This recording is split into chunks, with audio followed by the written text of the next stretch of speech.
Singapore Pakistan के मार्ज़े वजूद में आने के 18 साल के बाद यानी 1965 में एक आज़ाद मुल्क के तौर पर सामने आया।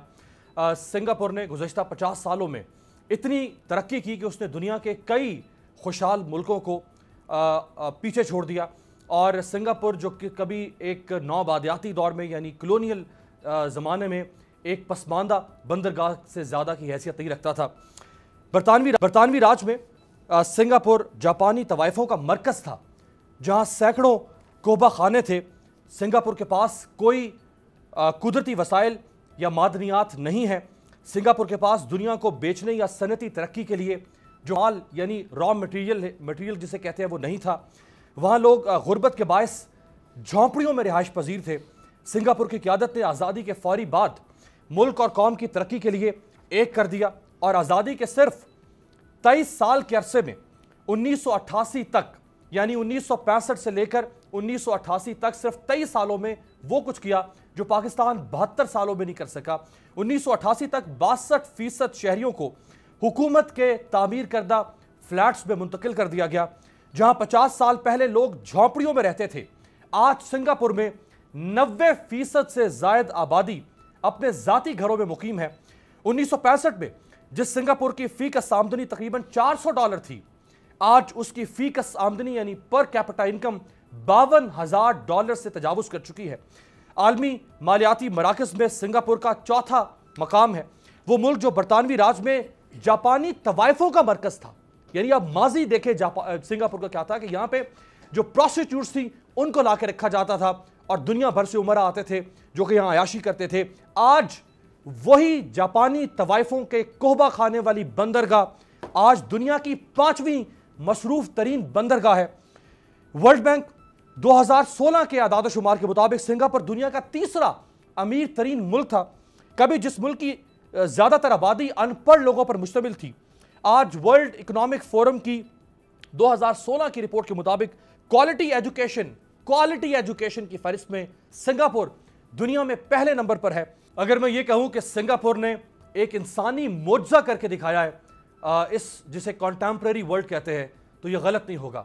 सिंगापुर ने ये मोजज़ा कैसे कर दिखाया और पाकिस्तान जिसका माजी बहुत तापनाक था, सिंगापुर की निस्बत पाकिस्तान 72 सालों में आज तक वो क्यों नहीं कर सका जो सिंगापुर ने 60 साल से भी कम अरसे में कर दिखाया।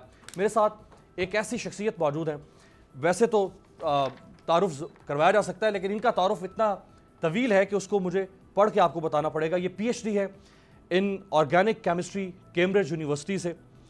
इसके अलावा इनको दुनिया की कई यूनिवर्सिटी से ऑनरेरी डॉक्टरेट की डिग्रीज मिल चुकी हैं। 254 से ज़्यादा किताबों के ये मुसन्निफ हैं। 1000 से ज़्यादा इनके इंटरनेशनल पब्लिकेशंस शाया हो चुकी हैं। 4 नेशनल अवार्ड्स मिल चुके हैं इनको, निशान इम्तियाज़, हिलाल इम्तियाज़, सितारा इम्तियाज़ और तमगा इम्तियाज़। इनको चीन और ऑस्ट्रिया से हाईएस्ट सिविल अवार्ड मिल चुका है और अभी इनको नामजद किया गया है चीन के हाईएस्ट साइंटिफिक अवार्ड के लिए। और इसके अलावा चीन की यूनिवर्सिटी ऑफ हुनान में एक सेंटर ऑफ एक्सीलेंस है, वो भी इन्हीं के नाम से मंसूब किया जा रहा है, जिसकी एक बहुत बड़ी तकरीब होगी और पाकिस्तानी वफाकी वज़ीर वो भी वहाँ पे जाएंगे। रिसर्च इंस्टीट्यूट है एक मलेशिया की लार्जेस्ट यूनिवर्सिटी का, वो आज से 5 साल पहले इनके नाम से मंसूब किया जा चुका है। इस्लामी दुनिया के सिर्फ 2 साइंटिस्ट हैं, एक ये और दूसरे डॉक्टर अब्दुल सलाम जो कि रॉयल सोसाइटी ऑफ लंदन के मेंबर हैं।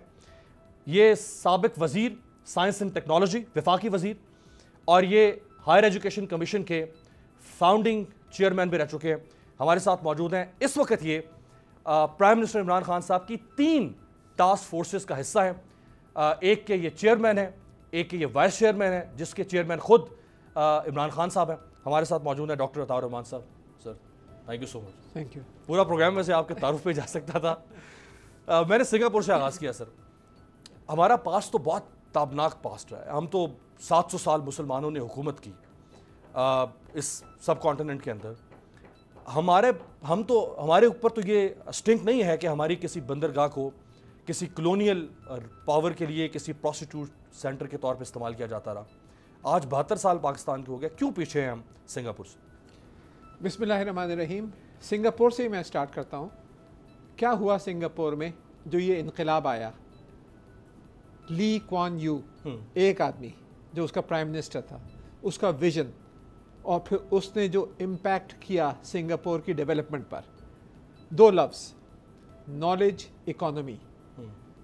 سنگاپور کے پرائم منسٹر لی کوان یو نے یہ سمجھ لیا کہ قدرتی وسائل کی اہمیت کم سے کمتر ہو گئی ہے، اور آج جو سب سے زیادہ قیمت ہے وہ ہے انسانی وسائل کی، اور سنگاپور کو آگے بڑھنا ہے تو وہ آگے بڑھنا پڑے گا تعلیم پر، سائنس پہ، ٹیکنالوجی پہ، انوویشن یعنی جدت طرازی اور انٹرپرینرشپ، تاکہ نئے نئے آئیڈیاز جو ہیں وہ پروڈکٹس اینڈ پروسیس بن کے سامنے آئیں۔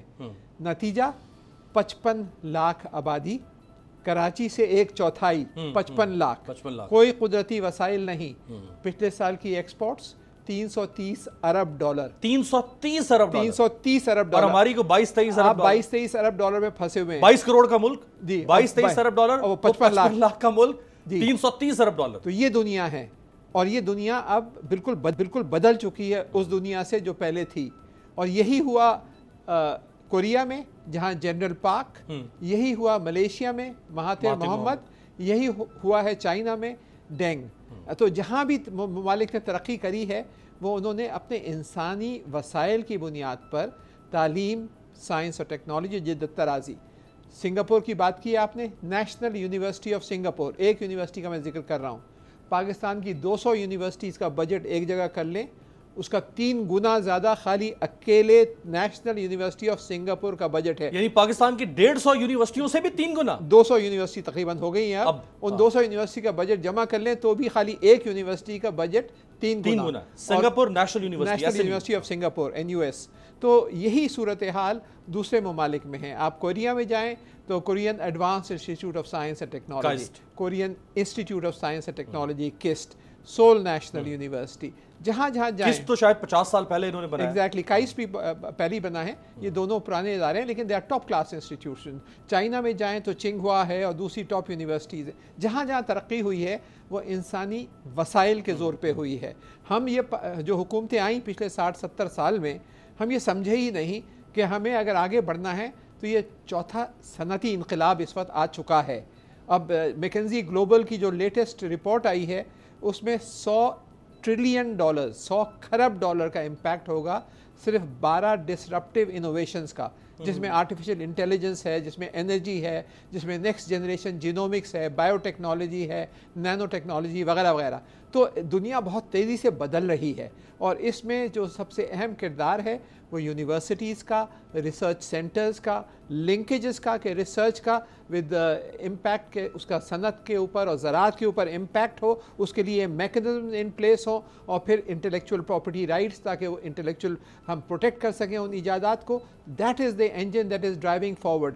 پاکستان کی بدقسمتی، ہمارا جو پرائمری ڈائریکشنز ٹیکسٹائلز یا نیچرل ریسورسز، ہماری 60% ایکسپورٹس ٹیکسٹائلز کی ہیں، cotton, textile, salt, stone, leather, بس سارے لو ویلیو ایڈڈ، سارے لو ویلیو ایڈڈ۔ آپ جو ہیں electrical goods, engineering goods, pharmaceuticals, biotech products, shipbuilding, automobile industry, export کے لیے automobile industry, new materials, یہ سب میں آپ ہیں ہی نہیں، یو آر ناٹ دیئر۔ آپ کا جو ویژن ہے، آپ ٹیکسٹائلز جو ہے دنیا کی 6% صرف مارکیٹ ٹیکسٹائلز کی ہے، 94% مارکیٹ جو ہے وہ ان چیزوں کی ہے جو میں نے بتایا۔ دنیا کے ٹاپ اگر آپ کمپنیز نکال لیں جس میں ایپل ہے، گوگل ہے، مائکروسافٹ وغیرہ وغیرہ، سارے کے سارے ٹیکنالوجی کی کمپنیز ہیں، یو آر ناٹ دیئر۔ تو آپ کا ویژن غلط رہا ہے۔ تو جو knowledge economy task force prime minister نے بنایا، جس کے وہ خود چیئرمین ہیں، میں اس کا وائس چیئرمین ہوں، اور 6 فیڈرل منسٹرز اس کے ممبرز ہیں اور کئی سیکریٹریز، اس کا مقصد یہی تھا کہ ایک تو پاکستان کے ڈائریکٹ سمت جو ہے جو ہماری وہ تبدیل ہو، ہم جو ہے انویسٹمنٹ شروع کریں اسکولوں میں، کالجز میں، یونیورسٹیز میں، اور خاص طور پہ ایسے فیلڈ میں جو کہ ریپڈلی گروئنگ فیلڈز ہیں، جس کا امپیکٹ غربت دور کرنے کے اوپر اور ایکسپورٹس بڑھانے کے اوپر آئے۔ یہی طریقہ ہے غربت کے بھنور سے جس میں ہم پھنسے ہوئے نکلنے کا، یہ ویژن نہیں تھا۔ تو یہ آج بھی میری پرائم منسٹر صاحب سے خاصی لمبی 1.5 گھنٹے کی میٹنگ ہوئی ہے، اس میں فواد چودھری صاحب بھی موجود تھے، اور ہم نے یہی ڈسکس کیا ہے کہ نالج اکانومی کے اندر جو پروگرامز اور پروجیکٹس کر رہے ہیں وہ کیا کر رہے ہیں, کیا اس کے اندر ہرڈلز ہیں اور آگے کیا کرنا چاہیے.